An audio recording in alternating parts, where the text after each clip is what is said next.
I'm Raj Kumar, President and Editor-in-Chief of DevX, here at the Apt Associates Bold Thinker Series event at the Newseum. Thrilled to be joined by Anne Marie Slaughter, who's of course the President of New America. Yes. And also a board member of Yes. Apt.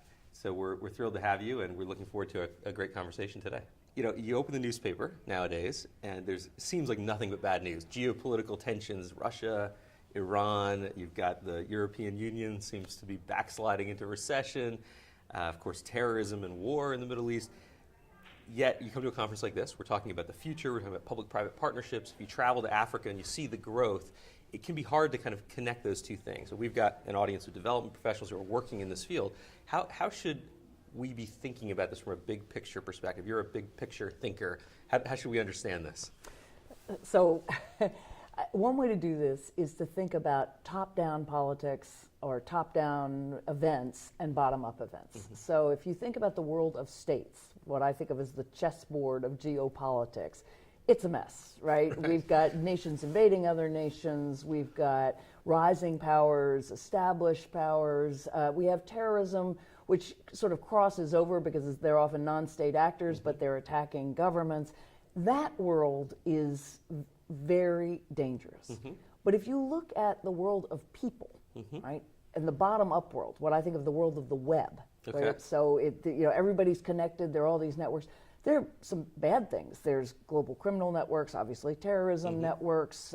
There's shortages of water and food, but there are also enormous good things, right? So if you think about the way Secretary Clinton always said, our goal was a world in which every human being could live up to his or her potential. More people have more opportunity to live up to their potential mm-hmm. today than ever before. And if you look at that lens, it's not that you don't see problems, but the good things stand out more than the bad things. Yeah, I've always found that things look a lot worse from a distance. Once you actually get on the ground, you look around, well, people are living here, people are doing things, people are making things Absolutely. happen. And I know we're going to have a lot of that today in our panel discussions, entrepreneurs who are actually making things happen on the ground. Absolutely. You had an important role in the Obama administration. You were the Director of Policy Planning at the State Department when Hillary Clinton was Secretary. So I want to ask you, we're near the end of the administration. When we look back on it, what will we see as the development legacy?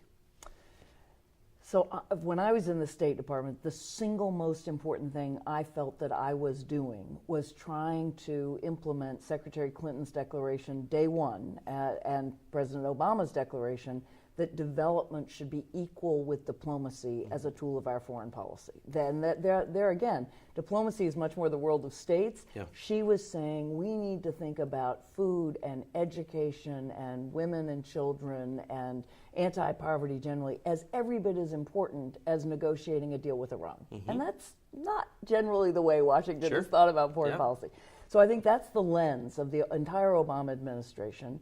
There have been specific initiatives in food security mm-hmm. and health, but I think that most important is the elevation of development. Okay. And the other thing I would say is that USAID under Raj Shah mm-hmm. has really encouraged innovation, has reached out to a range of partners, has really shaken up the way we do development. So again, it's less big state grants to other governments yep. or even big state grants to companies. It's much more about how do we solve these problems pulling together. Okay, so when we look back, that's how we'll kind of judge this administration. I think so.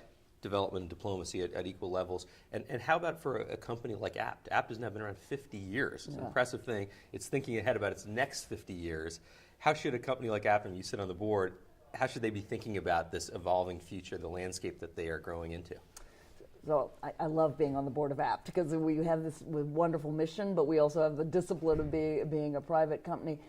As we look at it, the first thing you see is that, and this development professionals have known for a long time, the landscape of who is providing the funds for development is changing dramatically, mm-hmm. right? So there are budget cuts, but also the big development agencies, DFID and USAID and DFAT in Australia, are focusing increasingly on fragile states. And so the money for a lot of the work that Apt's traditionally done is going to have to come from multiple sources. And the Apt has been focusing on diversifying our clients in terms of other government agencies, mm-hmm. but also looking at corporations, also looking at being part of different coalitions. So we're looking ahead to thinking, where does the money for this kind of development mm-hmm. come from, and it's a much more varied landscape.